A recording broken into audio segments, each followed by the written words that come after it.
Welcome to meeting news. నేను ప్రసాద్. ఈ రోజు కల్వకుర్తిలోని పద్మశాలి భవన్ లో ఏదైతే ప్రభుత్వం మహిళలకు పెద్ద పీట వేయాలి, మహిళలను మనము వాళ్ళని ఆర్థికంగా ఆదుకోవాలనే ఆలోచన విధానంతో ఈ రోజు దాదాపుగా 1100 పైచిలకు గ్రూపులకి 1,27,00,000 రూపాయలు వడ్డీ లేని రుణాలు మంజూరు చేశారు. ఈ కార్యక్రమానికి ముఖ్య అతిథి ఎమ్మెల్యే కసిరెడ్డి నారాయణ రెడ్డి గారు హాజరై ఆయన చేతుల మీదుగా మహిళా గ్రూపులకు చెక్కు పంపిణీ కార్యక్రమం చేశారు. ఏదైతే ప్రభుత్వము ఇప్పటికీ ఏర్పడి 2 సంవత్సరాలు అయినప్పటికీ కూడా గతంలో చెప్పినటువంటి మహిళా గ్రూపులను వాళ్ళని మహిళా మనులుగా చూడాలి, ఎందుకంటే ఆర్థికంగా వాళ్ళు నిలదొక్కునేలా చేయాలనేది ఏదైతే ప్రభుత్వం ఆలోచిస్తున్న విధానంతో మేము ఆ కార్యక్రమంతో ముందుకు వెళ్తున్న సందర్భం, ఏదైతే మహిళలకు ఇటు పెట్రోల్ బంక్ కావచ్చు, ఇటు ఆర్టీసీ బస్సులు కావచ్చు, ఇటు సోలార్ సిస్టమ్ కావచ్చు, ఏదైనా వాళ్ళని భాగస్వాములను చేసుకుంటూ ముందుకు తీసుకెళ్లే కార్యక్రమంలో ప్రభుత్వం ముందు చూపుతోని ముందుకు వెళ్తుంది.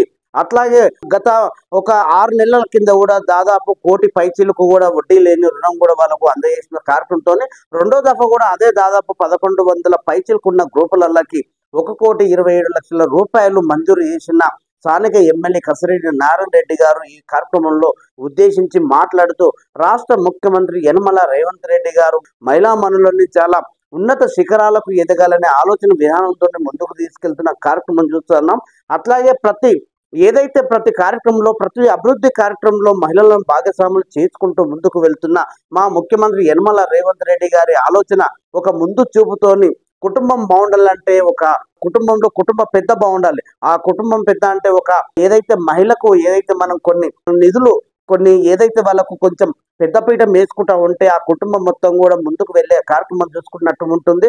అట్లాగే పిల్లలను కూడా భవిష్యత్తులో మరింత ముందుకు తీసుకెళ్లే ప్రయత్నంలో పిల్లలను మంచిగా చదివించుకుంటూ ఆమె ఇలాంటి అభివృద్ధి కార్యక్రమాలలో ఏదైతే మహిళా సంఘాలకు సంబంధించిన గ్రూపులకి ఎక్కువ వడ్డీ లేని రుణము గతంలో కూడా ఇచ్చుకున్నాం. ఏదైతే చెప్పిన మాట ప్రకారంగానే మేము ఈరోజు ఎక్కువ మొత్తంలో రాష్ట్రం మొత్తం కూడా ఈరోజు మహిళా గ్రూపులకి వడ్డీ లేని రుణాలు మేము మంజూరు చేస్తున్న క్రమంలోని ఈ కార్యక్రమంలో కసిరెడ్డి నారాయణ రెడ్డి గారు, అట్లాగే ఎంపీటీఓ గారు, అట్లాగే స్థానిక ఎంఆర్ఓ గారు, కాంగ్రెస్ సీనియర్ నాయకులు, మహిళా సంఘాలు పెద్ద ఎత్తున పాల్గొనడంతో ఆయన ఈ మహిళా మనులకు కొన్ని సూచనలు, సలహాలు కొన్ని చెప్పే కార్యక్రమం చేశారు. అట్లాగే రేపు రాబోయే స్థానిక ఎన్నికల గురించి కూడా 42% ఏదైతే మేము మేనిఫెస్టోలో ప్రకటించిన విధంగానే ఇప్పుడు అదే ఒకవేళ చట్టపరంగా వెళ్ళాలా, పార్టీ పరంగా వెళ్ళాలనే ఆలోచన విధానంతో మేము ముందుకు వెళ్తున్న క్రమంలో అలాంటి ఆలోచన విధానంతో మొన్న జరిగినటువంటి దాదాపు ఏదైతే రెడ్డి జాగృతి వర్గానికి సంబంధించిన ఒక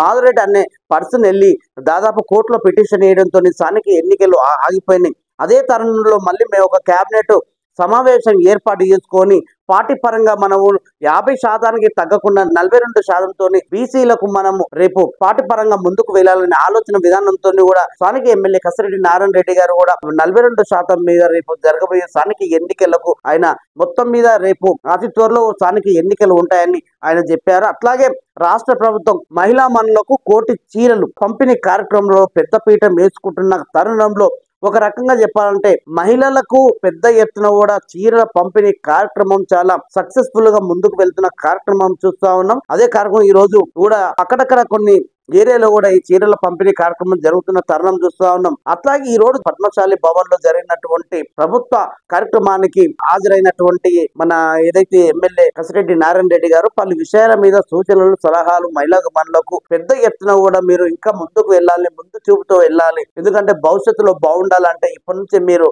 ఇంకా మహిళా గ్రూపులను డెవలప్ చేసుకుంటూ ఇంక్రీజ్ చేసుకుంటూ ప్రతి ఒక్కరిని కూడా మీరు సలహా సూచనలతో ముందుకు వెళ్ళి మీకు ఏదైతే ఆర్టీసీ బస్సులు కానీ ఏదైతే ప్రైవేటు బస్సులు కానీ, సోలార్ సిస్టమ్ కానీ, పెట్రోల్ బంకులు కానీ ఇలాంటి కార్యక్రమాలలో మిమ్మల్ని భాగస్వాములు చేస్తున్న ప్రభుత్వాలకు మీరు కట్టుబడి ఉండాలి.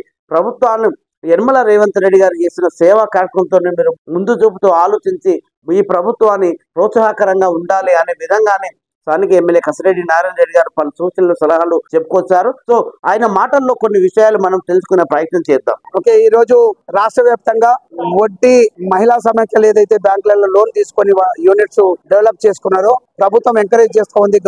గౌరవ ముఖ్యమంత్రి రేవంత్ రెడ్డి గారి ఆధ్వర్యంలో మరి ఈ రోజు రాష్ట్ర వ్యాప్తంగా 304 కోట్ల రూపాయలు ఈ వడ్డీ లేని రుణాలకు బ్యాంకులలో డిపాజిట్ అవుతా ఉన్నాయి. ఈ రోజు మరి ఈ కార్యక్రమంలో ముఖ్యంగా ఇప్పుడు మనం ఉన్నది కల్వకుర్తి వెల్దండ మండలకు సంబంధించినటువంటి మహిళా సమాఖ్యకు సంబంధించిన వాళ్ళందరూ ఇక్కడికి వచ్చి ఉన్నారు.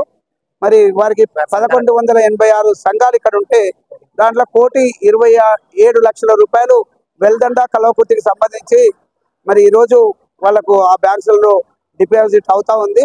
అంటే వీళ్ళు వడ్డీ లేకుండా మళ్ళీ ఎంతైతే అప్పు తీసుకుంటారో ఆ అప్పు మాత్రమే ఉంటుంది మహిళలకు. మరి ఇక్కడ చాలా బ్రహ్మాండంగా తీసుకుంటున్నారు. గతంలో కూడా 1,10,00,000 రూపాయలు ఈ 2 మండలాలకు సంబంధించి ఒక 6 నెలల కిందనే మనం ఇవ్వడం జరిగింది. 4 నెలలు అనుకుంటాను. మళ్ళీ ఇప్పుడు ఇమీడియట్ గా ఎంతైతే వడ్డీ ఉందో అది ఇమీడియట్ గా బ్యాంకులో కూడా చేస్తున్నారు. గౌరవ ముఖ్యమంత్రి గారి ఆలోచన ఈ మహిళా సమాఖ్యలు మహిళలందరూ కూడా మరి బాగుంటే ఆ కుటుంబం బాగుంటుంది, ఆర్థికంగా ఎదగాలని చెప్పేసి ప్రయత్నం చేస్తూ అందులో భాగంగానే వాళ్ళకే పెట్రోల్ బంకులు, అదేవిధంగా ఆర్టీసీకి బస్సును కొత్తది కొనిచ్చి మహిళా సమాఖ్యలకు ఆర్టీసీకి రెంట్కి ఇచ్చే విధంగా ఆ రెంట్ ద్వారా 69,000 రూపాయలు ప్రతి నెల ఈ సంఘాలకు వచ్చే విధంగా, అదేవిధంగా సోలార్ ప్లాంట్స్ కూడా మహిళలకు ఎంకరేజ్ చేయడానికి ఒక విధంగా రాష్ట్రానికి ఉపయోగం, అంతకంటే ఎక్కువ కుటుంబానికి ఆ మహిళలకు కూడా ఉపయోగం ఉండే విధంగా ఎన్నో స్కీమ్స్ తీసుకొచ్చేసేసి మహిళలను ఎంకరేజ్ చేస్తూ ఉన్నారు. మహిళలు కూడా మరి తృప్తిగా ఉన్నారని చెప్పేసి నేను భావిస్తా ఉన్నా. ఎందుకంటే ఇక్కడికి వచ్చినప్పుడు వారి ఆలోచన వాళ్ళని చూసినప్పుడు ఆనందం వేస్తూ ఉంది. ముఖ్యంగా ఈరోజు శారీస్ కూడా పంచడం జరుగుతూ ఉంది. ఇందిరమ్మ శారీస్ 1,000 మహిళలకు మరి ఈరోజు గ్రామాన ప్రతి కుటుంబంలో కూడా పంచుతా ఉన్నారు. అర్హత ఉన్న వాళ్ళకందరూ కూడా పంచుతా ఉన్నారు.